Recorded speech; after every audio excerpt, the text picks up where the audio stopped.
अस्सलाम वालेकुम। हमारा लास्ट टॉपिक रह गया है। हमने एड्रिनल ग्लैंड के जितने भी हाइपर वाले थे वो सारे के सारे हमने पढ़ लिए हैं। अब हमारा रह गया है हाइपो का। ठीक है, हाइपो फंक्शनिंग जो होती है उसकी वजह क्या होती है और वो क्यों होता है, इसी हम कहते हैं। पहले मैंने बताया कि एड्रिनो कॉर्टिकल इनसफिशेंसी। ठीक है, इसको हम एज अ होल पढ़ते हैं, किसी हार्मोन के लिहाज से नहीं, किसी जगह के लिहाज से नहीं, बल्कि ये एज अ होल इसकी इंसफिशेंसी हो जाती है। मीन जो ये एड्रिनल ग्लैंड था आपका, ठीक है, मेडुला को छोड़ के सारा साइज की एट्रोफी हो जाती है और ये कम हो जाता है, ये पे कम स्क्रीशन प्रोड्यूस करता है। ठीक है, अब इसकी वजह क्या क्या हो सकती है, इसको हमने डिवाइड करते हैं दो में कि इसकी कॉज होती है प्राइमरी, जैसे हम पहले चलते आ रहे हैं, और सेकेंडरी। प्राइमरी को आपने याद रखना है कि इसका मतलब ये है कि मेन ग्लैंड का ही प्रॉब्लम है।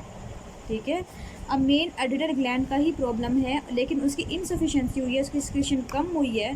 ठीक है, तो कौन कौन सी कॉजेस हो सकती हैं। प्राइमरी को हमने डिवाइड किया है फर्दर दो के अंदर। इसको एक में हमने किया है अक्यूट, एक किया हमने क्रोनिक।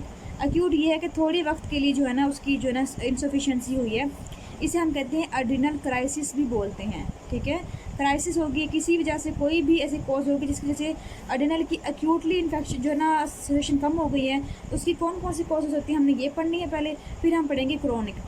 क्रोनिक को हम कहते होते हैं, बहुत ही एक इम्पॉर्टेंट है ये, इसे हम कहते होते हैं एडिसन डिजीज़, और यही हमारा इसके अंदर सबसे जो मेन है ना वो यही है। इसके जो है ना SCQs वगैरह आते होते हैं, आपने इसको अच्छे से याद रखने हैं। ठीक है, अब हमने पढ़ लिया क्रोनिक, और आपने करना है कि एड्रिनल क्राइसिस की कॉजेज़ कौन कौन सी हैं, ये आप अपनी बुक पे लिख लें, और सिर्फ यही करना है कि क्राइसिस किस किस वजह से होता है। एक आपकी बुक में लिखा हुआ है वाटर हाउस, बल्कि आपका टेबल बना हुआ है, आप वही कर लें। वाटर बुक में टेबल बना हुआ है, ठीक है, इसकी 3 कॉजेज़ लिखी हैं, तो मैं बता देती हूँ कि इसके अंदर एक आपका लिखा हुआ है वाटर हाउस ट्रेजेडी सिंड्रोम, ये आपका बहुत इंपॉर्टेंट है। ठीक है, और ये MCQs भी है आपका, एक ये कॉज हो सकती है। इसके अलावा अगर कोई पेशेंट जो है ना वो बाहर से जो है ना अब लॉन्ग टर्म थेरेपी ले रही है कॉर्टिकोस्टेरॉइड्स का, और अगर अचानक से वो इसको विड्रॉल कर ले, तो अचानक से क्या होता है कि क्योंकि वो तैयार नहीं होता ग्लैंड बनाने के लिए, तो अचानक से जब विड्रॉल करेंगे तो अचानक से जो है ना वो कम हो जाएगा, राइज नहीं करेगा बल्कि कम हो जाएगा। थर्ड ये है कि अगर बहुत ज़्यादा जो एड्रिनल ग्लैंड की ना अचानक से कोई हेमरेज हो जाए, ठीक है, बहुत ज़्यादा हेमरेज हो जाए अचानक से, उसकी वजह से क्या हो जाएगा कि इसकी डिस्ट्रक्शन हो जाएगी। डिस्ट्रक्शन होगी तो वहाँ पे एक्यूटली जो है ना वो एड्रिनल क्राइसिस हो जाएगा। ठीक है, अब इसके अलावा कोई भी पोस्ट ऑपरेट DIC भी हो सकता है कि उसमें हेमरेज वगैरह की वजह से जो है वो ब्लड लॉस हो गया है। इसके अलावा कोई सेप्सिस भी हो सकता है। ठीक है, कोई भी काजेस हो सकती हैं, आपने सिर्फ ऐसी कॉजेज़ करनी है, बाहर निकाल के एक अलग से पेज पे लिख दें, सिर्फ कॉजेज़ करनी है। हमारे मेन चीज़ चलते हैं एडिसन के अंदर। ठीक है, एडिसन हम पढ़ेंगे आगे की तरफ। अच्छा, पहले मैं बता दिया कि ये हमारा है प्राइमरी, और सेकेंडरी हमारा बच गया। तो सेकेंडरी में क्या कॉजेज़ होंगे, प्राइमरी में क्या है और सेकेंडरी में क्या है। प्राइमरी में इसको अलग कर दें, अब इसको हम देखते हैं। अब क्रोनिक में ये है कि इसकी कॉजेज़ क्या हो सकती है कि इसका प्राइमरी है तो इसका ग्लैंड का अपना ही प्रॉब्लम होगा। ठीक है, ग्लैंड का प्रॉब्लम होगा। अब ग्लैंड का कौन कौन सा प्रॉब्लम हो सकता है ये आपने याद रखना है।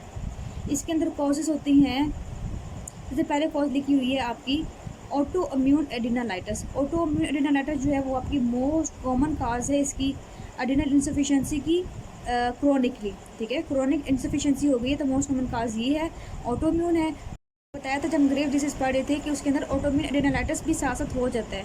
तो इसमें आपके ना जीन्स वगैरह दिए होंगे, आपसे एक जीन का नाम बता देते हैं APS1। ठीक है, ऑटोइम्यून पॉलीएंडोक्राइन सिंड्रोम जो होता है ना, इसके अंदर होता है म्यूटेशन होती है, AIRE जीन की म्यूटेशन हो जाती है, उसकी वजह से जो है ना ये डेवलप कर सकता है ऑटोइम्यून। बस ये बात याद रखनी है। सेकंड जो होती है वो होती है कोई इन्फेक्शन हो सकती हैं, जैसे कोई इन्फेक्शन बहुत लंबे अर्से तक रहे। अब लंबे अर्से तक इन्फेक्शन कौन सी रह सकती हैं, TB हो सकता है। ठीक है, इसके अलावा एड्स हो सकता है। इसके अलावा फंगल इन्फेक्शन भी हो सकती हैं जो काफ़ी अर्से तक रहती हैं और करवा देती हैं इसकी डिस्ट्रक्शन। और थर्ड चीज़ याद रखनी है कि मेटास्टेटिक कैंसर्स, कोई भी बाहर से मेटास्टेटिक कैंसर आ जाएं, वो आके जो है ना इस ग्लैंड को डिस्ट्रॉय कर दें क्रोनिकली, तो वो भी हो सकता है। कौन सा कार्सिनोमा ऑफ लंग जो है ना वो मेटास्टाइज कर सकता है इसके अंदर। इसके अलावा कार्सिनोमा ऑफ जो ब्रेस्ट होता है वो भी मेटास्टाइज करके इसके अंदर आ जाता है और इसको डिस्ट्रॉय कर देता है। सो हमने पढ़ ली है एडिसन की कॉजेज़। अगर हम बात करें सेकेंडरी की कॉजेज़ क्या होंगी, अच्छा प्राइमरी में ग्लैंड का मसला है तो इसका मतलब ये है कि इसके अंदर जो है ना कोर्टिसोल लेवल कम प्रोड्यूस होगा। इसके अलावा अल्डोस्टेरोन लेवल जो है ना वो कम प्रोड्यूस होगा। ठीक है, ये जाके देंगे फीडबैक इसको देंगे कि पिट्यूटरी ग्लैंड से कहेंगे आप ACTH ज़्यादा निकालो, उसने ACTH ज़्यादा निकाल दिया। ठीक है, तो बॉडी में क्या मिलेंगी, ये चीज़ें कम होंगी। ठीक है, लेकिन ये चीज़ बढ़ी हुई मिलेगी। जबकि अगर हम बात करें सेकेंडरी की बात करें तो उसमें क्या होगा कि सेकेंडरी के अंदर क्योंकि कॉज कहाँ पे होगी, या तो हाइपोथैलेमस के ऊपर होगी, कॉज सेकेंडरी है ना, या तो हाइपोथैलेमिक कॉज होगी या फिर पिट्यूटरी की कॉज होगी। अब दोनों की वजह क्या होगी कि ये दोनों जो है हाइपोथैलेमस पिट्यूटरी में क्या करेंगे, ACTH कम प्रोड्यूस करेंगे, ACTH कम प्रोड्यूस करेंगे तो ये बाकी जाके जो हार्मोन्स है ये भी कम प्रोड्यूस करवाएंगे। तो सेकेंडरी के केस में हमें लेफ्ट में क्या मिलेगा, लेफ्ट में कोर्टिसोल लेवल हर एक चीज़ से ज़्यादा कम मिलेगी। ये तो कंफर्म बात होगी ना कि हम पढ़ी हैपो रहे हैं, जब पढ़ी हैपो रहता है जो कोर्टिसोल हो गया, अल्डोस्टेरोन लेवल हो गया, सब कुछ तो कम ही मिलेंगे, इसी से पता चला हमें कि ये हैपो है। लेकिन साथ में ACTH भी कम मिलता होता है, ठीक है, ये बात याद होगी आपको।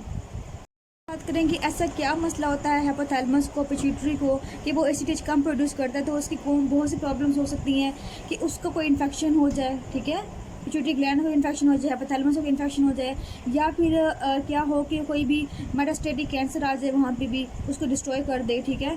इसके अलावा जो होती है रेडिएशंस वगैरह भी इसको इफेक्ट कर सकती हैं, ठीक है। इसके अलावा कोई ट्यूमर्स वगैरह भी हो सकते हैं जो कि डिस्ट्रॉय कर दे इनको, ठीक है। और एक और भी है, चलिए वो छोड़ें, लेकिन उसमें ये होता है कि एड्रिनल ग्लैंड की जो ना अगर हम बाहर निकाल दें, रिजेक्ट कर दें, तब भी जो होता है वो सेकेंडरी ही होता है, बस ये बात थी। अच्छा, अब हम बात करते हैं कि इसकी लेबोरेटरी में हमें क्या मिलेगा। तो मैं पहले बता चुकी हूँ आपको कि अगर प्राइमरी कॉज होगी तो कोर्टिसोल लेवल क्या होगा, कम होगा, अल्डोस्टेरोन लेवल क्या होगा, कम होगा, ठीक है। ज़्यादा ऐसे अल्डोस्टेरोन लेवल ज़्यादा कम नहीं था क्योंकि और कंट्रोल भी इसका लेवल ज़्यादा हम नहीं करते, हम मेन जो होता है कोर्टिसोल लेवल ही करते होते हैं। कोर्टिसोल लेवल कम होगा, साथ जो है ना ACTH का लेवल क्या होगा, फीडबैक से वो हमें ज़्यादा मिलेगा, ठीक है, ये नॉर्मल होगा। जबकि अगर हम सेकेंडरी की बात करें तो कोर्टिसोल लेवल तो कम ही होगा, ठीक है, लेकिन हो किसकी वजह से रहा है, पिट्यूटरी की वजह से, तो ACTH भी कम मिलेगा। ACTH कम होने की वजह से ही कोर्टिसोल जो है ना वो कम स्क्रीट हो रहा है, मेन वहाँ पे स्क्रीट ही नहीं हो रहा। इस केस में ये तो पता चल गया ना कि ACTH कम है तो उसकी वजह से जो नहीं कम हो रहा है, सपोज करें। अब अपन ये पता करना है कि वाकई में ऐसा है कि ACTH की वजह से जो ये स्क्रीट कम हो रहा है, इसकी वजह से जो है ना ग्लैंड कम प्रोड्यूस कर रहा है। हमने क्या करना है कि हमने बाहर से ACTH देना है, हमने बाहर से जो है ना बॉडी के अंदर ACTH दे दिया। जब ACTH दिया तो इसने क्या किया, स्टिमुलेट कर दिया ग्लैंड को, और कोर्टिसोल लेवल जो है ना वो ज़्यादा प्रोड्यूस हो गया। इसका मतलब ये है कि ग्लैंड का प्रॉब्लम नहीं है, पिट्यूटरी का मसला है, ठीक है। पिट्यूटरी जो है ना वो प्रोड्यूस नहीं कर रहा, इसलिए ACTH कम है, इसलिए जब हमने बाहर से डाला तो उसने ग्लैंड को स्टिमुलेट कर दिया। इसका मतलब ये है कि ये सेकेंडरी कॉज है, ठीक है। अच्छा, एक और टेस्ट होता है, उसमें हम क्या करते हैं कि हमने CRH डाला तो कोर्टिकोट्रोपिक रिलीजिंग हार्मोन डाला, तो जो कि हाइपोथैलेमस से आता है। अगर हम ये डालते हैं बॉडी के अंदर और कोर्टिसोल लेवल जो है वो बढ़ जाता है, इसका मतलब ये है कि मसला जो है पिट्यूटरी के अंदर नहीं है, बल्कि मसला कहाँ पे है, हाइपोथैलेमस के अंदर मसला है, क्योंकि हाइपोथैलेमस जो है वो CRH प्रोड्यूस नहीं कर रहा। सही है, आपको कंफर्म ये बात होगी अच्छे से। अच्छा, अब हमें बॉडी में क्या मिलेगा, हमें बॉडी मिलेगा हाइपोग्लाइसीमिया, क्योंकि जो ग्लूकोकोर्टिकोइड है वो कम हो गए हैं, ठीक है। दूसरा कोर्टिसोल लेवल तो हमने बता दिया ना कि वो कम नहीं होंगे। इसके अलावा अगर हम बात करें तो बॉडी के अंदर हमें मिलेगा हाइपरकलीमिया। हाइपरकलीमिया क्यों होता है, क्योंकि एल्डोस्टेरोन लेवल कम होगा, एल्डोस्टेरोन लेवल कम होगा तो वो पोटाशियम को जो है ना ऑब्जॉर्व करेगा और सोडियम को बाहर स्क्रीट करेगा, पोटाशियम को वो अंदर लाएगा, पोटाशियम को ये सोडियम को बाहर ले जाएगा, तो उससे क्या हो जाएगा, उससे हो जाएगी हाइपोटेंशन। और ये बहुत इंपॉर्टेंट फीचर है, बाकी जो हमने पढ़े थे उसमें हाइपरटेंशन था, अब ये जो आ रहा है ये क्योंकि हाइपो में हम पढ़ रहे हैं एडिनोकोर्टिकल इनसफिशिएंसी है, मीन हाइपोसेक्रेशन हो गई है, तो हाइपोटेंशन होगी इसके अंदर, हाइपरकलीमिया होगा इसके अंदर, हाइपोग्लाइसीमिया होगा इसके अंदर। ये भी इसके अंदर लेबोरेटरी के टेस्ट के अंदर ही आते होते हैं, सो ये तो नहीं आता, खैर ये दोनों आते होते हैं, ठीक है। लेकिन ये मैंने सिम्टम्स बता दिया आपको। एक प्राइमरी कॉज होती है, ठीक है। प्राइमरी कॉज के अंदर जो है कोर्टिसोल लेवल वगैरह स्क्रिएट नहीं हो रहे, क्योंकि जो ग्लैंड है वो खुद डिस्ट्रॉय होगी, ये कम होते हैं। फीडबैक से ये क्या करते हैं, ACTH रिलीज़ करवाते हैं। ACTH बहुत ज़्यादा रिलीज़ होता है, बहुत ज़्यादा रिलीज़ होता है। इसकी वजह से क्या होता है, इसके ना कुछ बाय प्रोडक्ट भी रिलीज़ हो जाते हैं। वो प्रोडक्ट जो होते हैं ACTH के, वो क्या करते हैं, वो जाकर स्टिमुलेट करते हैं मेलानोसाइट स्टिमुलेटिंग जो सेल्स होते हैं उनको स्टिमुलेट करते हैं। जब स्टिमुलेट करती हैं तो बॉडी में जो होती है वो हाइपर पिगमेंटेशन होती है, और ये बहुत ज़्यादा इंपॉर्टेंट फीचर है आपके डायग्नोसिस में आता होता है। मैंने आपको बताया था कुशिंग के भी अंदर हाइपर पिगमेंटेशन होती है, लेकिन वो इतनी ज़्यादा नहीं होती कि वो डायग्नोसिस में बताएं आपको। ये बहुत इंपॉर्टेंट डायग्नोस्टिक पॉइंट है, ठीक है। और वो बाकायदा बताते हैं कुछ जगहों पे कौन सी, कि उसको हाइपर पिगमेंटेशन हो गई है फेस पे, ठीक है, एक्जिला पे, इसके अलावा निपल पे, ठीक है, इसके अलावा एरियोला पे, और इसके अलावा पेरिनियम पे। ये बहुत इंपॉर्टेंट फीचर्स हैं इसके। क्लिनिकल फीचर्स की जो कि बहुत इंपॉर्टेंट है इसके अंदर, वो कौन कौन से होती हैं। कि इसमें ना प्रोग्रेसिव क्या होती है, इसमें वीकनेस होती है, बहुत ज़्यादा पेशेंट को वीकनेस फील होती है, पेशेंट जो है वो ईजी फटीग फील करता है, ठीक है। और जीआईटी की डिस्टर्बेंस बहुत ज़्यादा हो जाती है इसके अंदर, ठीक हो गया। अच्छा, और अगर प्राइमरी होगा तो मैं पहले बता चुकी हूँ कि प्राइमरी अगर होगा तो उसमें क्या मिलेगा, एसीटीएस ज़्यादा प्रोड्यूस होगा, तो प्रिकर्सर से ज़्यादा प्रोड्यूस होंगे तो वो हाइपर पिगमेंटेशन करवाएंगे, और ये इसका बहुत इंपॉर्टेंट फीचर है, ठीक है। अच्छा, इसके अलावा एक बात याद रखनी है कि सेकेंडरी में, क्योंकि सेकेंडरी में होता ये है कि एसीटीएस जब प्रोड्यूस हो रहा है तो उसमें प्रिकर्सर्स वगैरह आएंगे तो इसके अंदर हाइपर पिगमेंटेशन नहीं होगी। ये आपकी एमसीक्यू के लिए इंपॉर्टेंट है कि सेकेंडरी एड्रेनल कोर्टिकल इनसफिशिएंसी के अंदर हाइपर पिगमेंटेशन नहीं होती, ठीक है। अच्छा, इसके बाद हमने क्या किया कि जब अल्डोस्टेरोन लेवल कम होगा तो सोडियम को एब्जॉर्ब जो है वो नहीं करवाएगा, पोटेशियम ज़्यादा एब्जॉर्ब करवाएगा, इसकी वजह से हाइपोटेंशन हो जाएगी। तो ये भी इंपॉर्टेंट फीचर है इसके अंदर बहुत ज़्यादा, एक ये और एक ये हो गया इसके अंदर, ठीक है, हाइपोटेंशन हो जाएगी। इसके अलावा बॉडी के अंदर कोर्टिसोल लेवल कम होंगे, एंड्रोजन्स वगैरह भी कम होंगे। अच्छा, मैंने आपको बताई थी ये बात कि जब क्योंकि जब ग्लैंड ये है स्पोर्ट्स ग्लैंड, तो मैं बता रही हूँ कि ACTH जो होता है वो ज़्यादा इफेक्ट नहीं करता किसको, एंड्रोजन्स को, लेकिन ज़्यादा होगा तो इफेक्ट नहीं करता, लेकिन अगर कम होगा तो इफेक्ट करेगा। दूसरी बात ये कि पूरा का पूरा ग्लैंड जो है ना वो डिस्ट्रॉय हो रहा है किसी न किसी वजह से। अगर डिस्ट्रॉय हो रहा है तो फिर जो है ना इसके अंदर एंड्रोजन्स प्रोड्यूस नहीं होते, तो इसके भी साइन सिम्टम्स आती होती हैं, ठीक है। तो आपका ये कंप्लीट हो गया है, आई होप कि आपको समझ आ गई होगी। हम इसका सिनेरियो करते हैं आपका है अब सिनेरियो। इस सिनेरियो से आपको कंफर्म 100% जो है ना ये टॉपिक याद हो जाएगा। अब क्या क्या बातें हैं, वो कहते हैं कि 43 ईयर, क्वेश्चन नंबर 4 है, अ 43 year old female presents with history of weakness. मैंने बताया था वीकनेस होती है, फिटीक होती है। इसके अलावा आपने ऐड कर लेना है जीआईटी के सिम्टम्स, मैंने वैसे बता दिया था आपको, लेकिन डिटेल नहीं बता दी कि इसमें एनोरेक्सिया, नोजिया, वॉमिटिंग, ये सब कुछ इसके अंदर होता है। वेट लॉस इसमें होता है, क्योंकि कुशिंग में जो होता है वेट गेन होता है, इसमें वेट लॉस होता है। हाइपोटेंशन, अब यहाँ बात आ गई है कि हाइपोटेंशन की बात आ गई है, ठीक है, बहुत इंपॉर्टेंट। उसके बाद हाइपोग्लाइसीमिया, हाइपोग्लाइसीमिया है तो पता लगी कोर्टिसोल लेवल कम है बॉडी के अंदर फॉर लास्ट 4 मंथ्स, 4 महीने से। इसका मतलब क्या है कि ये क्रोनिक एडिनोकोर्टिकल इनसफिशिएंसी है, एडिसन की तरफ जा रहे हैं हम। और एग्जामिनेशन हम फर्दर देखते हैं, भी हमें कंफर्म नहीं हुआ। अगर हम फर्दर देखा, शी हैज़ पिगमेंटेशन, ओह ये तो बहुत अच्छा फीचर्स आ गया, हमें तो कंफर्म हो गया ये। अब पिगमेंटेशन कहाँ पे थी, of lips, buccal mucosa, hands पे हो सकती है, फीट्स पे हो सकती है, आपने ऐड कर लेनी है, ठीक है। वहाँ मैंने लिखवाए थे आपको कि एरियोला पे, निपल पे, इसके अलावा पेरिनियम पे, ठीक है, और लिप्स वगैरह पे हो सकते हैं, फेस पे हो सकते हैं, लेकिन फेस पे मेनली, लिप्स पे, बकल म्यूकोजा पे होते हैं, हैंड्स फीट पे भी हो सकते हैं। अब इसका मतलब ये है कि ये प्राइमरी है, ठीक है। उसके बाद हम बात करते हैं प्राइमरी में कौन सी थी, हमने की थी 2 की थी, एक्यूट और क्रोनिक। और प्राइमरी में ये कौन सी है, ये 4 महीने से, तो ये क्रोनिक है। तो कंफर्म वाला जो है ना ये कहाँ चला गया है, एडिसन की तरफ। आगे देखिए कि हाइपोनेट्रीमिया है, ये और कंफर्म हो गई है कि अब एल्डोस्टेरोन लेवल कम हो गया है, इसकी वजह से जो है ना सोडियम लेवल कम हो गया है और पोटेशियम लेवल बढ़ गया है, इसलिए हाइपोनेट्रीमिया एंड माइल्ड हाइपरकलीमिया हो गया, ठीक है। तो ये आपको कंफर्म सारी की सारी बातें आपको ले गई हैं एडिसन की तरफ। तो what is the most likely disease she is suffering from, in list any 6 causes of this disease.